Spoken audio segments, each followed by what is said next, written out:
ഈ പ്രകൃതി. അതിൽ നമുക്ക് ആവശ്യമായ എല്ലാ കാര്യങ്ങളും റബ്ബ് സുബ്ഹാനഹു വ തആല ഒരുക്കി തന്നിരിക്കുന്നു. ഈ എണ്ണമറ്റ അനുഗ്രഹങ്ങളിലൂടെ ഒരു വിശ്വാസിയായ ഒരാൾ എങ്ങനെയായിരിക്കണം ജീവിക്കേണ്ടത്? നമുക്ക് നോക്കാം. അല്ലാഹു സുബ്ഹാനഹു വ തആല പറഞ്ഞു തരുന്നു, വിനയത്തോടെയും അടക്കത്തോടെയും ഒതുക്കത്തോടെയും കൂടി അനാവശ്യത്തിലും അക്രമത്തിലും പങ്കെടുക്കാതെ, വിനോദങ്ങളിൽ മുഴുകാതെ, അഹങ്കാരമോ അഹന്തയോ കൂടാതെ വളരെ വിനയമുള്ളവരായിട്ടാണ് നാം ജീവിക്കേണ്ടത്.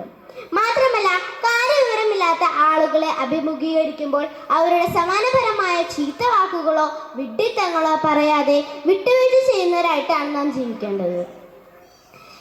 ഒരു വിശ്വാസിയായ ഒരാൾ എങ്ങനെയായിരിക്കണം രാത്രി വിനിയോഗിക്കണം എന്ന് ആയയിൽ നിന്ന് മനസ്സിലാക്കാം. നമുക്ക് രാത്രിയെ വിശ്രമിക്കാനുള്ള വസ്ത്രമൊക്കെ അല്ലാഹു തന്നിട്ടുണ്ട്. എന്നാലും വിശ്വാസികളായ ആളുകൾ രാത്രിയെ വിനിയോഗിക്കുന്ന എത്ര തഖ്വയോട് കൂടിയാണ്? അള്ളാഹു പറഞ്ഞു തരുന്നു, അവർ രാത്രിയിൽ വളരെ കുറച്ചായിരിക്കും ഉറങ്ങുന്നത്. രാത്രി മുഴുവനും അള്ളാഹുവിന് വേണ്ടി സുജൂദ് ചെയ്യുകയും നിന്ന് നിസ്കരിക്കുന്നവരുമാണ്. അതോടൊപ്പം അവർ അള്ളാഹുവിൻ്റെ ശിക്ഷയിൽ നിന്ന് സദാ ഭയപ്പാടുള്ളവരും അള്ളാഹുവിൻ്റെ നരകത്തിൽ നിന്ന് രക്ഷ നേടാൻ സദാ പ്രാർത്ഥിച്ചു കൊണ്ടിരിക്കുന്നു. അള്ളാഹു തന്നിട്ടുള്ള സമ്പത്ത് ഏത് രീതിയിൽ കൈകാര്യം ചെയ്യണമെന്ന് നമുക്ക് ഐശയിൽ നിന്ന് മനസ്സിലാക്കാം.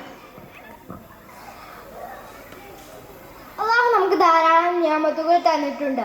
അതിൽപ്പെട്ടതാണ് നമ്മുടെ സമ്പത്ത്. അതിൽ ആർഭാടം കാണിക്കാനോ പിശുക്ക് കാണിക്കാനോ പറ്റില്ല. കാരണം അല്ലാഹു തആല പറയുന്നു, വിശ്വാസികളായ ആളുകൾ എല്ലാ നിലയ്ക്കും മിതത്വം കാണിക്കുന്നവരായിരിക്കും. അവർക്ക് ധൂർത്ത് പിശുക്കും ഉണ്ടായിരിക്കില്ല. അള്ളാഹുവിൻ്റെ മാർഗത്തിൽ അബൂ ഖുബൈസ് മലയാളം ചിലവഴിച്ചാൽ പോലും അത് ധൂർത്തല്ല. അള്ളാഹുവിനോട് അനുസരണക്കേട് കാണിക്കുന്ന വിഷയത്തിൽ ഒരു ധാന്യം ചിലവഴിച്ചാൽ പോലും അത് ധൂർത്താണെന്നാണ് നമ്മെ പഠിപ്പിച്ചിരിക്കുന്നത്.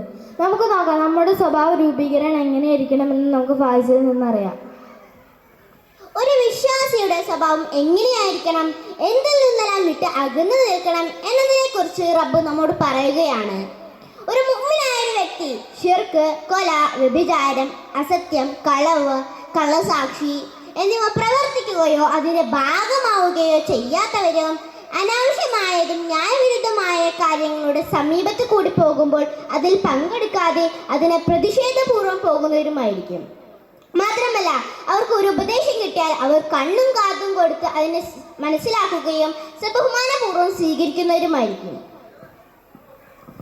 അള്ളാഹുവിൻ്റെ സജ്ജനങ്ങൾ എല്ലാ സമയവും ആരാധനയിൽ മുഴുകി ജീവിക്കാനാണ് അള്ളാഹു കൽപ്പിക്കപ്പെട്ടിട്ടുള്ളത്.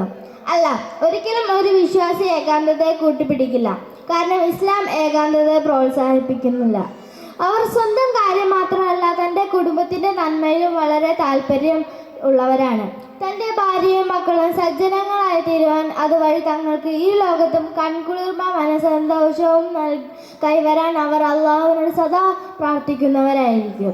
അള്ളാഹുവിൻ്റെ അടിമകളായ നാം എങ്ങനെയാണ് എല്ലാ സമയവും സ്വഭാവം ക്രമീകരിച്ച് ജീവിക്കേണ്ടത് എന്ന് അള്ളാഹു സൂറത്തുൽ ഫുർഖാനിലെ പഠിപ്പിച്ചു തരുന്നു. ഇതിനെ അടിസ്ഥാനമാക്കി ഞങ്ങൾ ഇന്നത് ഇവിടെ അവതരിപ്പിച്ചത്. അൽഹംദുലില്ലാഹ്. ഈ ആയത്തുകളും അതിൻ്റെ വിശദീകരണം നല്ല രീതിയിൽ മനസ്സിലാക്കി അതനുസരിച്ച് ജീവിതം ചിട്ടപ്പെടുത്തി ജീവിച്ച് മരിക്കാൻ അള്ളാഹു നമുക്ക് തൗഫീക്ക് നൽകി അനുഗ്രഹിക്കട്ടെ. ആമീൻ. അസ്സലാമു അലൈക്കും.